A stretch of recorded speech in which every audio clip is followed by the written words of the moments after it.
तो जी नाज़रीन मोहतरम अस्सलामु अलैकुम वरहमतुल्लाहि वबरकातुहू। आप जहाँ पर भी मौजूद हैं अल्लाह रब्बुल आलमीन आपको हिफ्ज़ व अमान में रखे। अल्लाह पाकिस्तान के लिए, पाकिस्तानी आवाम के लिए, उम्मत मुस्लिमा के लिए और फ़लस्तीनी भाइयों के लिए रहमतों वाले, बरकतों वाले, आसानियों वाले फ़ैसले फ़रमाए। तो नाज़रीन मोहतरम सियासी गपशप के साथ आपकी खिदमत में हाज़िर हैं। तो इंशाअल्लाहुर्रहमान आज बात करेंगे जनरल फैज़ हमीद साहब के भाई गिरफ़्तार और पाकिस्तानी शुहदा के खून के साथ गद्दारी नामंजूर और PTI के बड़े बड़े रहनुमा ने करप्शन का इतराफ़ कर लिया और शानदाना गुलजार साहब उनकी दौड़े।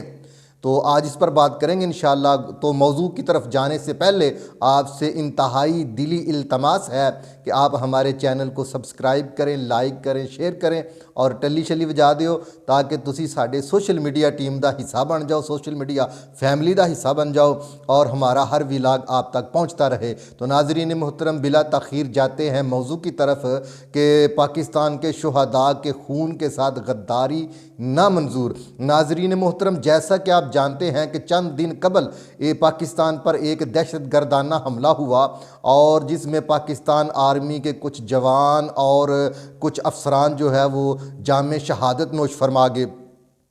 तो नाज़रीन मोहतरम इस बात को कुछ लोगों ने सियासी तौर पर इस्तेमाल किया है और मैं समझता हूँ कि इस तरह शुहदा के खून पर सियासत करना और गंदी सियासत करना, गंदा प्रोपेगेंडा करना, ये मुल्क इसका मुतहम्मिल नहीं हो सकता।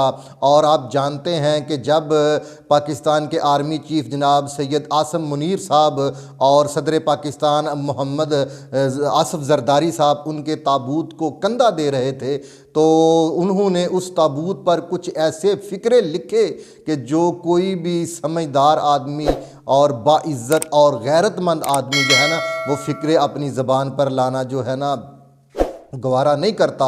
और उसको फिर लिख कर सोशल मीडिया पर पोस्ट किया गया और फिर उनको जो शुहदा हैं उनका जिस तरह सोशल मीडिया पर एक मखसूस तबके ने मजाक उड़ाया गया, इसकी वजह से पाकिस्तान के जो मुहिब्बे वतन हल्के हैं उनमें इंतहाई गमो गुस्से की लहर दौड़ गई है।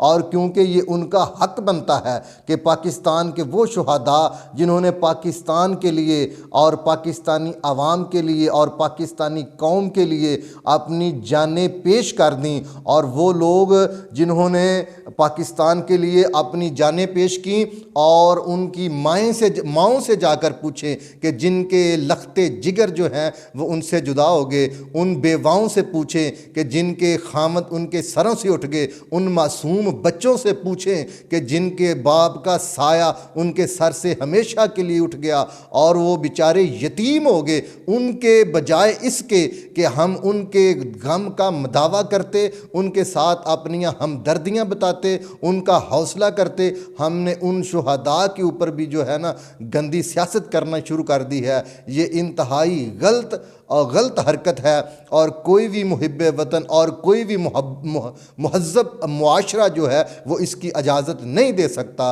तो नाज़रीन मोहतरम ये इंतहाई गलत हरकत है और मैं समझता हूँ वो नौजवान जो रातों को जाग जाग कर हमारी सरहदों पर पहरा देते हैं और जिनकी वजह से हम आराम की नींद सोते हैं, जिनकी वजह से हमारा मुल्क, हमारा घर, हमारी जायदादें महफूज हैं, जब ये देखेंगे कि शुहदा के साथ हमारी कौम या कुछ लोग ना समझ लोग या गद्दार लोग जो इस तरह शुहदा के खून पर सियासत करते हैं और शुहदा के खून का तमस्खर उठाते हैं, शुहदा के खून के साथ गद्दारियां करते हैं, उनका मजाक उड़ाते हैं, तो यकीनन वो जो बॉर्डर पे खड़ा फौजी है उसका मोराल गिरेगा, वो क्या सोचेगा। तो नाजरीन मोहतरम इसलिए हम तो हमेशा से ये दुहाइयाँ देते आ रहे हैं और आज भी हम पुरजोर अपील करते हैं पाकिस्तान से, पाकिस्तान की रियासत से, पाकिस्तान के हुक्मरानों से, पाकिस्तान के अदारों से कि ऐसे शर पसंद लोग,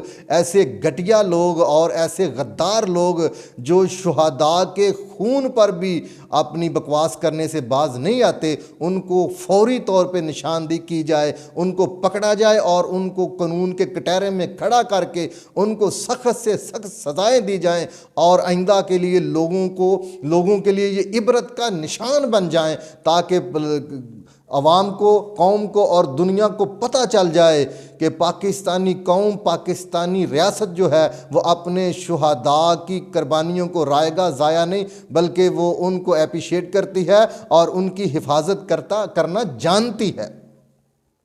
तो इसलिए नाजरीन मोहतरम, हम पुरजोर अपील करते हैं कि ऐसे लोगों को फिल फौर पकड़ के कानून के कटहरे में खड़ा किया जाए।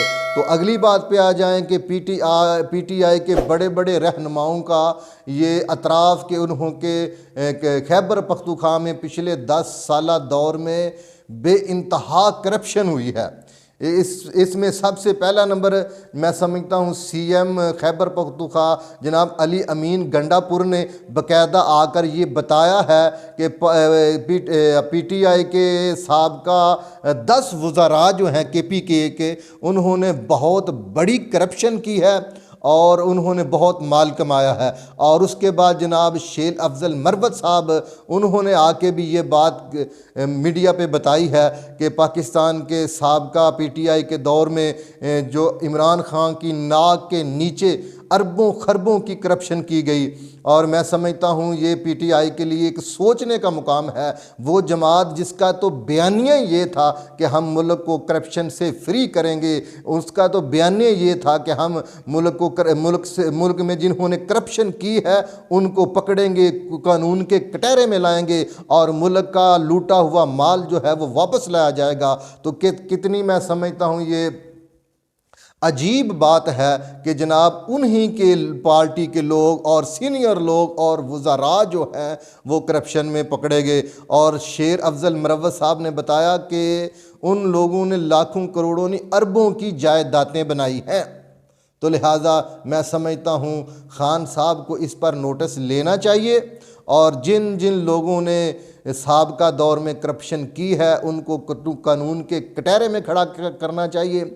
और मैं समझता हूँ कम अज़ कम पीटीआई का अखलाकी तौर पर इतना हक ज़रूर बनता है कि जो लोग पीटीआई के नामिनेट हुए हैं उनको पार्टी से निकाला जाए। तो नाज़रीन मोहतरम, अगली खबर पर आ जाएं। शंदाना गुलजार की दौड़ें। तो मैं आपको थोड़ा सा पस मंज़र में जाके इसकी डिटेल बताता हूं ताकि बात आपको समझ आ जाए।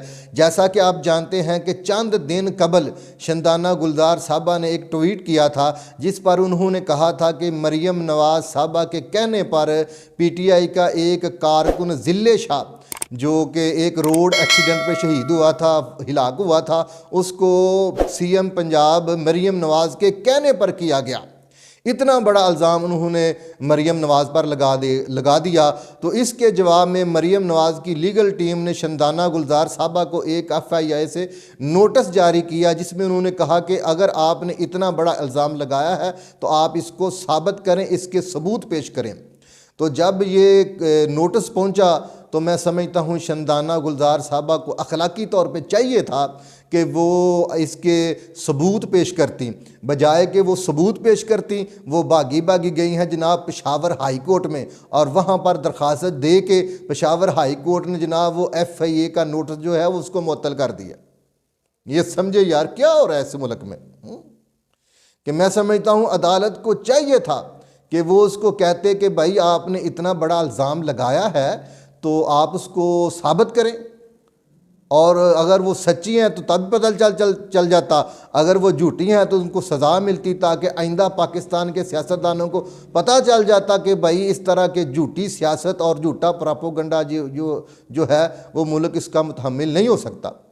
तो उन्होंने फ़ैसला क्या दिया, उन्होंने नोटिस जारी कर दिया। तो मैं समझता हूँ ये जो पेशावर की हाई कोर्ट है उसकी एक गैर जानबदारी जो है ना वो बिल्कुल साफ नज़र आ रही है। तो मैं समझता हूँ हम तो हमेशा ही ये बात कहते रहते हैं कि पीटीआई के रहनुमा ऐसी बातें करते रहते हैं, ऐसे शोशे छोड़ते रहते हैं और ये इनकी सियासी शुबदाबाजी होती है जिसका मकसद सिर्फ ये होता है कि वो अपने जो वोटर हैं उसको चार्ज रखें। उनको कोई परवाह नहीं कि इसका मुल्क में क्या असर पड़ेगा, इसका माइशत पे क्या असर पड़ेगा, बस वो अपने वोटर को चार्ज रखना चाहते हैं। तो बहरहाल हम इस चीज़ को जो है ना ये समझते हैं कि ये चीज़ मुल्क में नहीं होनी चाहिए। और आगे आ जाएं कि जनरल फैज़ हमीद का भाई गिरफ़्तार। तो जनरल फैज़ हमीद साहब आप जानते हैं कि जब वो ऑन ड्यूटी थे तो वो अल्हम्दुलिल्लाह जानते हैं कि पूरे मुल्क में उनका तूती बोलता था। और जनाब वो मुल्क के स्याह और सफ़ेद के जो मालिक बने हुए थे, तो उस वक़्त उनके जो बड़े भाई हैं ये उनके फ्रंट मैन थे। और उन्होंने अपने भाई के इख्तियारात का नाजायज़ फ़ायदा उठाते हुए KPK में खरबों की जो है करप्शन की है, और एक हाउसिंग सोसाइटी में उन्होंने खरबों की करप्शन की है। तो इस करप्शन के जो इल्ज़ामात हैं, जो मुकदमात हैं, उस पर उन्होंने अबूरी ज़मानत ले रखी थी। तो आज अदालत ने उनकी अबूरी ज़मानत जो है वो ख़त्म कर दी है और उनको गिरफ़्तार कर लिया गया है। बल्कि मैं समझता हूँ जिन जिन लोगों ने, चाहे वो नून लीग से हैं, PTI से हैं, पीपल्स पार्टी से हैं, जो भी हैं, जिन्होंने मुल्क के साथ ये करप्शन की है, मुल्क का माल लूटा है, उनको कानून के कटहरे में खड़ा होना चाहिए और वो माल जो है वो पाकिस्तान के कौमी ख़जाने में जमा करवाया जाए। अल्लाह मेरा और आपका हामी व नासिर हो। अस्सलामु अलैकुम व रहमतुल्लाहि व बरकातहू।